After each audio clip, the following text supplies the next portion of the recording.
కనిపిస్తుంది. ఒక్కసారి ఇక్కడ దీనికి సంబంధించిన అధికారులు కూడా కృపాకర్ మనతో పాటు ఉన్నారు. తనను ఒకసారి మాట్లాడదాము. సార్ చెప్పండి, ఉదయం నుంచి ఇంతమంది ఆందోళన చేస్తున్నారు, వాళ్ళకి సమాధానం కావాలని అడుగుతున్నారు.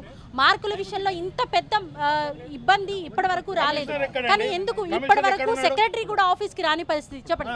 అందరు ఉన్నారు. అది దానికి సంబంధించి ముఖ్యమైనటువంటిది ఏంటంటే రీవెరిఫికేషన్ రీకౌంటింగ్ కోసము ఈ వెబ్సైట్ ఓపెన్ కావడం లేదని మెజారిటీ వచ్చారు. వాళ్ళ పిల్లలకు తక్కువ వచ్చినటువంటి మార్కుల మీద సరి అయినటువంటి కరెక్ట్ పేపర్ను వాళ్ళు పరిశీలించాలని కూడా కోరుకుంటున్నారు.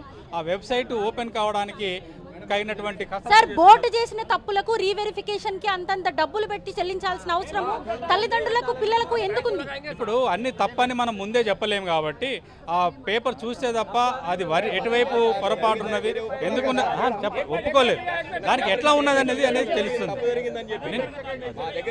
అది ఆ పేపర్ పరిశీలిస్తే తప్ప జరిగినటువంటి విషయం మనకు కరెక్ట్గా తెలియదు కాబట్టి ఇక్కడికి వచ్చిన విద్యార్థుల్లో చాలా వరకు ఎగ్జామ్ రాసిన విద్యార్థికి యాబ్సెంట్ అనేసి పాస్ చేశారు. ఒకవేళ ఆ అమ్మాయి ఎగ్జామ్ రాసినప్పటికీ కూడా పాస్ మార్కులు వేయకుండా యాబ్సెంట్ అని పెట్టి మార్కుల దగ్గర వేశారు. అది ఎంతవరకు కరెక్ట్ అంటారు? ఏదైనా పొరపాటు జరిగినట్లయితే వాటి అన్ని రెక్టిఫై అవుతుంది.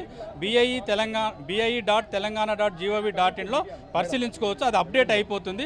అప్డేట్గా ఇప్పటికిప్పుడు కాకపోయినా అప్డేట్ అవుతుంది. అప్డేట్ కాగానే దాంట్లో పరిశీలించుకోవచ్చు. ఇక్కడికి వచ్చి ఇంతమంది ఉదయం నుంచి ఆందోళన చేస్తున్నారు, వాళ్ళకి ఎట్లాంటి న్యాయం చేస్తారో క్లియర్ గా చెప్పండి. ఇప్పుడు వాళ్ళకి సంబంధించినటువంటి ఏమైనా అప్డేటెడ్ ఏమైనా పొరపాట్లు జరిగినటువంటి మన మార్కులు మీరు అన్నటువంటి ఏపీ పడ్డటువంటి వాటిని కూడా అప్డేట్ చేయడం జరిగింది. అప్డేట్ చేసినటువంటి వెబ్సైట్ మళ్ళీ తిరిగి ఎనేబుల్ అయినట్లయితే వాళ్ళు పరిశీలించుకోవచ్చు. అదేవిధంగా రీవెరిఫికేషన్ రీకౌంటింగ్ కోసం ఎవరైతే తమ పిల్లలకు మా పిల్లలకి ఏమైనా పొరపాటు జరిగినట్లు తల్లిదండ్రులు భావించినట్లయితే దాని ద్వారా అప్లై చేసుకొని ఆ యొక్క జిరాక్స్ కాపీని కూడా విత్ ఇన్ డేస్లో పొందే అవకాశం ఉంది. 3 మెన్ కమిటీ దాన్ని వెరిఫై చేసి అందులో ఉన్నటువంటి లోటుపాట్లను సవరించి తిరిగి కొత్త మెమోను కొత్త మార్కులను అందించడం. ఇక్కడ ఉమ్మడి రాష్ట్రం ఉన్నప్పటికీ తెలంగాణ రాష్ట్రం ఉన్నప్పటికీ రెండు అంటే ఉమ్మడి రాష్ట్రంలో అయినా సరే తెలంగాణ రాష్ట్రం ఏర్పడిన తర్వాత అయినా సరే ఇంత పెద్ద భారీ స్థాయిలో మాత్రం ఎక్కడా కూడా అవకతవకలు జరగలేదు. ఫస్ట్ టైం వేలాది మంది విద్యార్థులకు ఈ విధంగా ఎందుకు జరిగిందనుకుంటున్నారు?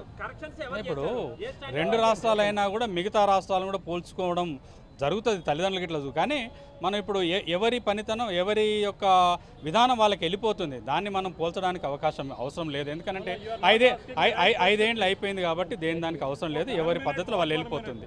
సో దాన్ని మనం ఇప్పుడేం కామెంట్ చేసేందుకు అవకాశం. ఇంకొంతమంది పేరెంట్స్ కూడా మనతో పాటు ఉన్నారు. Madam 1 minute madam. సార్